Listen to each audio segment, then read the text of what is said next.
Especially this heat, I bet. Is LA like this? It's kind of like in the hundreds, but it's Less humid? yeah, there's no humidity. So Jill and I are running here today, and we're in Houston, Texas. Jill's a mom. She's a triathlete, long distance runner, ultra runner, all sorts of inspirational things. I'm Jill Kuhn, aka Iron Will Iron Jill. I am almost 46 years old.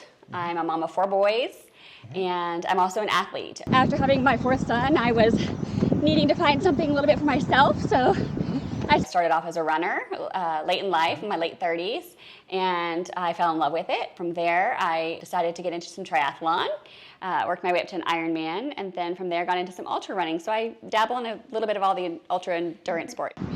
And I started racing, worked up to a marathon, and after that I decided I wanted to go into triathlon. So Jill, what prompted you to start going into doing some running? So at the time I was working full-time. I was teaching full-time. You know, I was a wife full-time, a mom of these 4 boys full-time. It was a lot, and I really wasn't doing anything for myself. And so I needed an outlet. I needed something where I was just by myself, because, you know, in a house with a big family, there's a lot of chaos, a lot of noise, and I just needed somewhere where I could have some quiet and some time for me. But I hadn't ridden a bike since I was a kid. Right. Didn't know how to swim. I bought a bike off the neighborhood webpage site. And signed up for swim lessons with my, at the time, 2- and 3-year-old. And I had to start from ground zero and work my way up. I worked my way up in triathlon too, all the way up into an Ironman. And then when I finished Ironman, I wanted a new challenge. You can see I like challenges. Yes. So I got into ultra running. I worked my way up, did all the distances up to 100K. I trained for a 100-miler, but ended up injured and only finishing 50 miles of that one. Only 50 miles? 50. Well, wow. I had a broken back. Yeah, well, that'll do That was my it. injury, so. You were learning to swim along with your kids. Yes. And you bought a bike that you had no idea what bike fitting was all about or anything like that. No You just idea. said, I'll take that one, and off you went. Well, and in fact, when I actually ran to the house to go pick it up because it was in the neighborhood, and I'm like, I'm going to run there and ride it back. Well, I had no idea that road bikes were even different than a regular bike. Okay. So I get on it and I'm trying to, you know, thinking I'm going to ride it like my kids ride a bike. Sure. And so I go up, you know, I'm just right up the curb, fall right over. I'm like, this is a lot harder than it looks. So I just keep pretty much busy with endurance sports and mom life. So there is nothing in the world like Ironman training. I'm just going to say that right there. And I've done, you know, lots of endurance sports. But Ironman, you're training for 3. Right. You know, you're training for a full marathon, you're training for, you know, a huge swim, a long bike. So you're putting all these sports together at once. And then balancing that with, you know, strength training, nutrition. And at the time I had 4 kids, you know, and the 2 youngest were pretty young. They weren't all in school yet. I still had 1 home, 1 in pre-K, and then the older 2 were in school. So it was pretty intense. It is intense. Yeah, it was. And, you know, there's a lot of folks who train for the Ironman and never finish. To me, I think the victory to celebrate is even getting to that start line, because that training is something to be celebrated, because it is really intense. It's life-changing. Ultra distances is not easy. No, it takes a lot of time. Right. And I learned I have to be flexible, and I have to include my kids. Oh, for sure. You know, while they bike, I chase them running behind them. We bike together. We swim. They do running sports and triathlon also. Is that right? It is. So we do a lot of the training together. And yes. And then I'm also balancing the lifestyle of not only getting my kids to school, getting them home from school, but they were all in activities. Right. You know, after school activities. So I had to balance and find the time to train. And my goal was to train without taking time away from my husband and my family. Sure. And so there were lots of early hours in between the day. I would have to, you know, after I put them to bed, I would train. So I didn't do a typical training like professionals or a lot of athletes train. Okay. I had to break it up. I had to be creative to get my training done. You know, at baseball fields, I would bring my trainer and ride my bike, or I'd run around the soccer fields. You know, okay. I had to fit it in when I could and just, you know, be flexible. Hey, Mom, did you see me score that goal? Yeah, I was out the other side of the track, and I saw it multi-angle. It looks from parents when you're on a trainer ride watching a baseball game. But but my kids, enjoyed it. My kids played a huge role in all my training. Oh, good. So what do you think about as you're starting out and you got a 100-mile race in front of you? Like, what? I've done marathons. I've done some tries. I do a lot of bike riding. There's no way you're catching my butt doing 100 miles of running. Well, so I tackle ultra training and Ironman training just like I tackle being a mom, one day at a time. I just have to focus on what's right in front of me so I can, get through that before I'm trying to move on to the next thing. And honestly, it's helped me stay more grounded as a mom and an athlete. Yeah, so that's a really great point you brought up. It's, in any type of these endurance things, or it's a tackle of the mind, but it's just, like we're doing now, kind of one foot in front of the other. That's right. We're just going along, we're talking, and before you know it, there'll be a mile, another mile, and then we're not doing 100. Oh, come on. You're inspiring a lot of people and doing a lot of amazing things with the endurance sports world.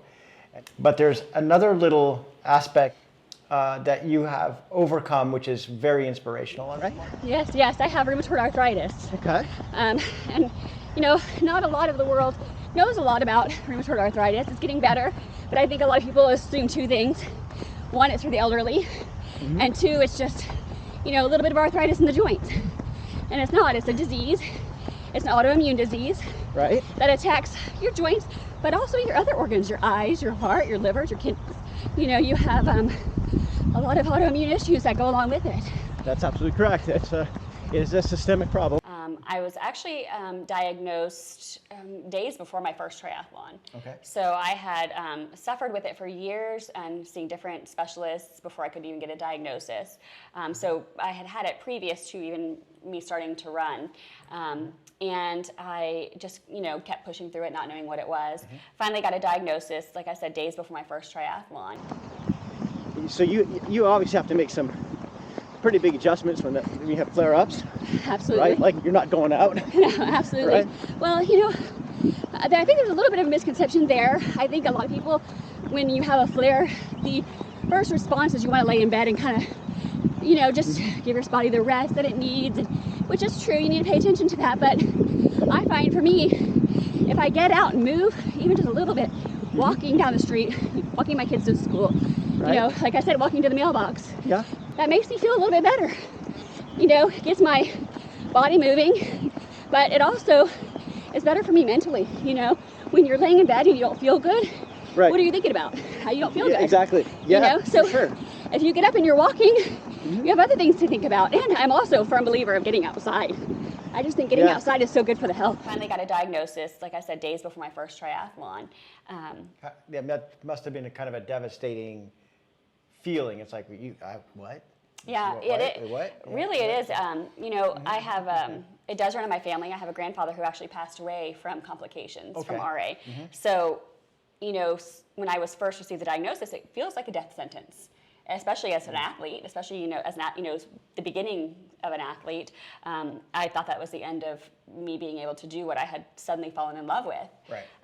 But as I realized, and, even doing that first triathlon after my diagnosis, I think that was probably the pinnacle. That was the changing of my life for me, that finish line of that first triathlon I ever did. It really was, because I had suffered for so long with this without a diagnosis, and that diagnosis was so shocking, and then such a short time after completing that first triathlon, I realized that I was going to be in control of this disease, that I was not going to let it stop me. I was not going to, let it keep me from living my life. It wasn't going to be that death sentence. It wasn't going to be, something that sent me to the couch or the bed. It was going to be something that instead motivated me to keep going for those finish lines. Right. You're during a flare-up. I find it interesting as a physical therapist, and we learn about obviously RA. We deal with it in different levels of degrees of it. My mom has it too. I didn't know that. So double knee replacements and all sorts of stuff now, and But yeah, she's 84, right? So I think she's 84. You know, but Could be in trouble if she's not. no, well, she never tells us her birthday. We had to like look it up and like someplace on our driver, like that's we didn't know. awesome. It's like, oh my god. Anyway, so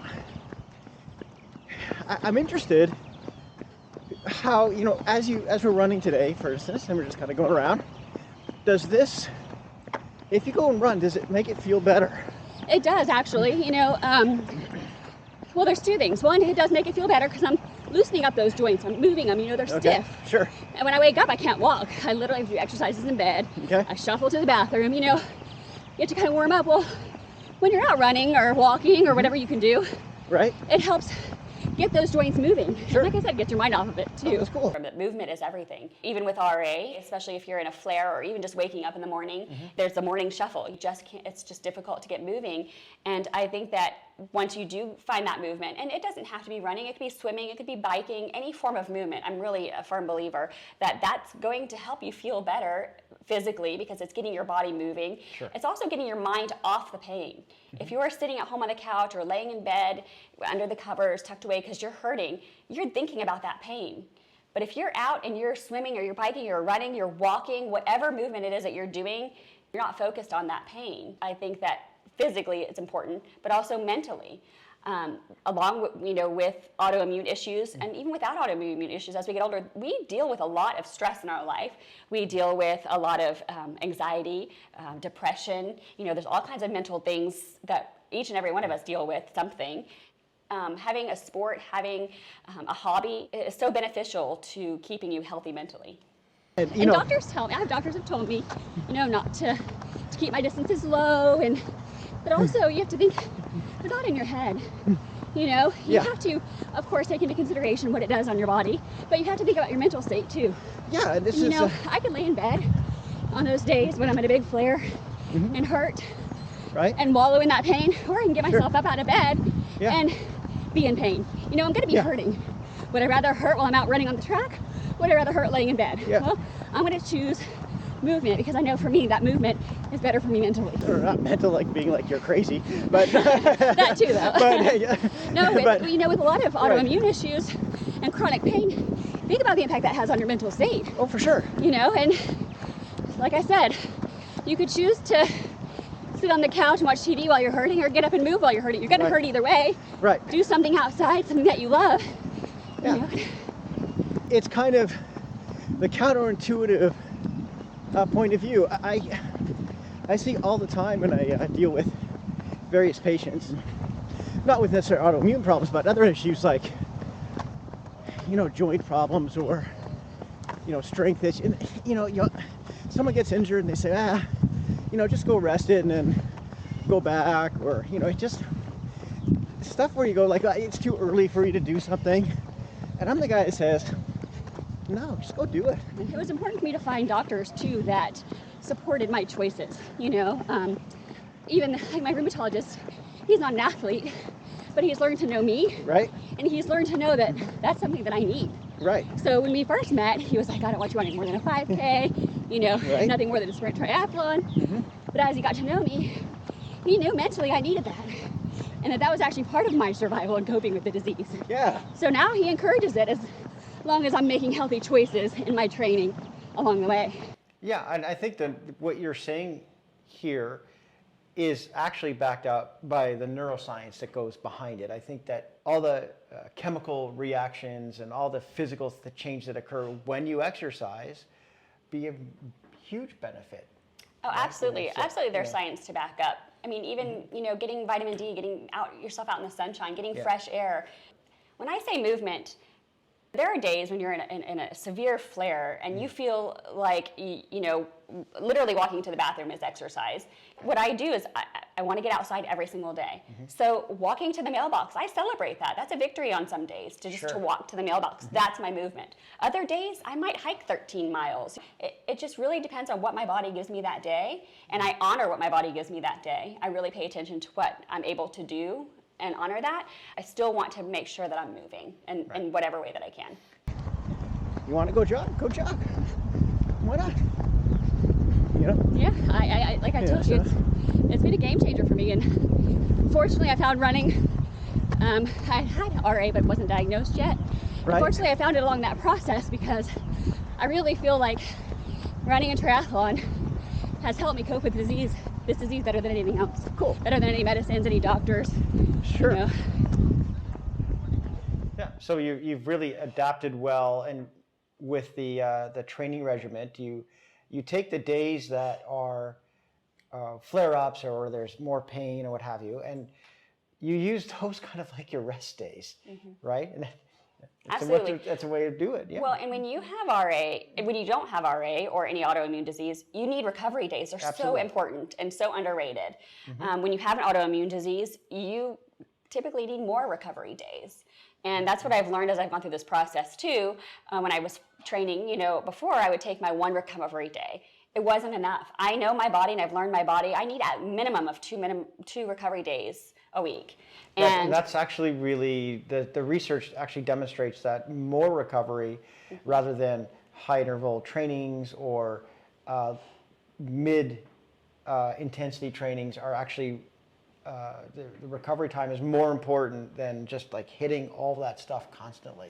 Well, and I think that we have a lot of life stressors, and even on days, it's like sometimes, our recovery days, our off days, are days when they're packed with family events, right? So we're like, okay, Saturday's gonna be my off day because we have soccer, volleyball, that's not really a recovery day. You're still going, right? And that's still stress on your body, just like exercise. So I think it's important to pay attention to that as well, and to know your body and know what stress that your body can handle.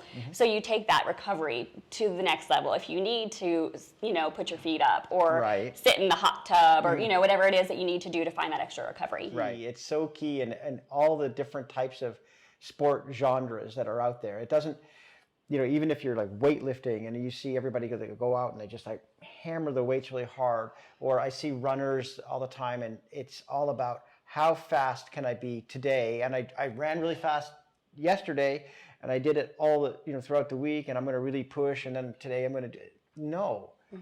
I think that's a real struggle for especially adults who are getting into it for the first time.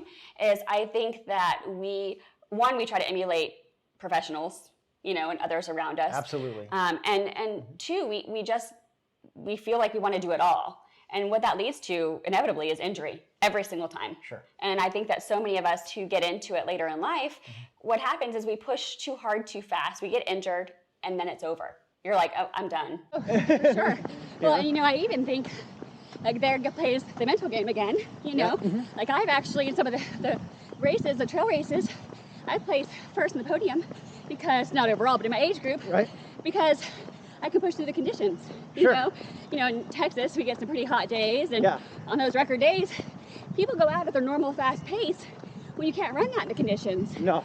So by the time they make it to the aid stations, they're crashed, drinking, poured water on them, and I'm cruising by. That's awesome. It's about that mental game and the ability to keep pushing through, and I think that's really with any kind of sport. We talk about ultra marathons, and we talk these 100-mile runs that you're doing. It's like I know for me, I'd be in the hospital. So, It's all about gradually building up. Well, there's going to be a lifetime of building up. That's not going to happen. And it's not for everyone, and that's also something we need to honor about our bodies. People think that there's more pride in bigger distances, or the posting that you did 200 miles that week, or less is sometimes more. And what? There's nothing less challenging about a 5K than there is a marathon. They're both difficult and intense in their own right. They're different races. That RA has really taught me that, and I've been able to push through and do so many endurance events, which really is unheard of in the RA community.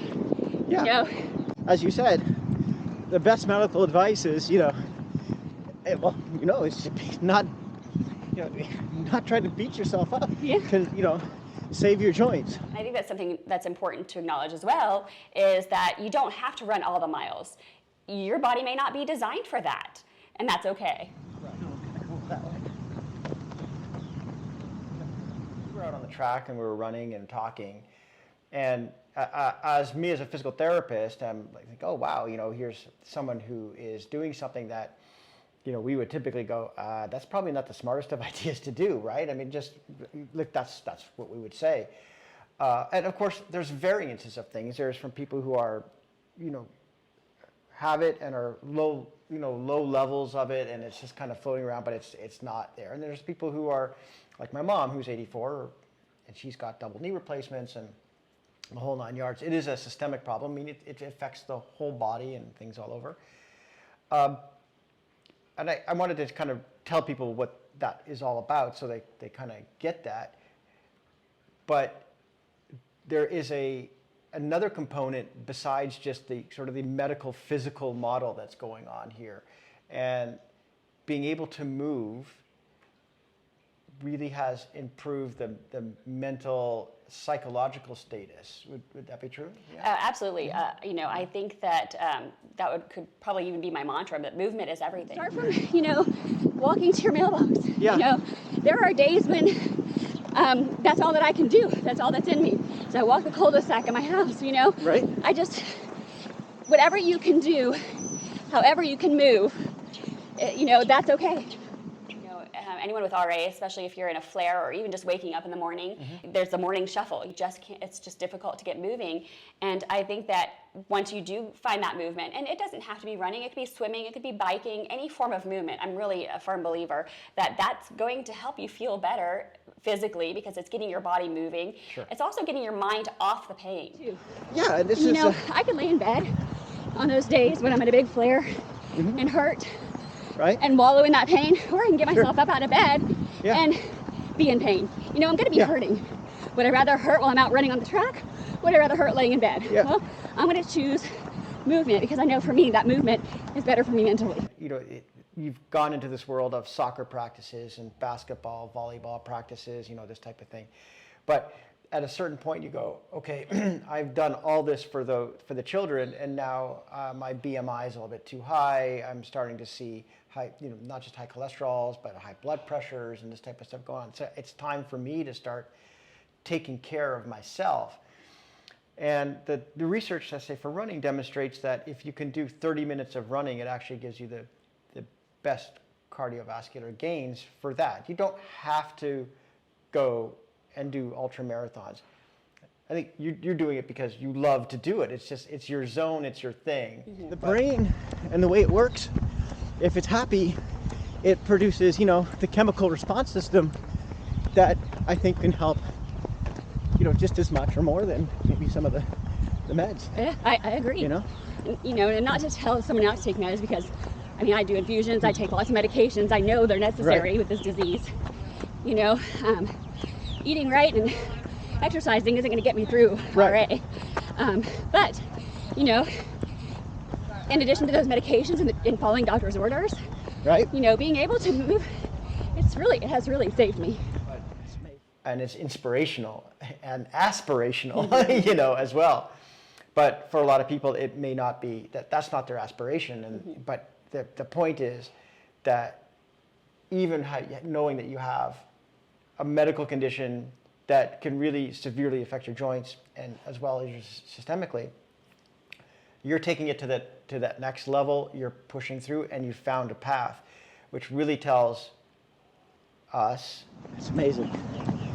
Yeah, so inspirational to see, to meet you and to really get a really good glimpse into what it's like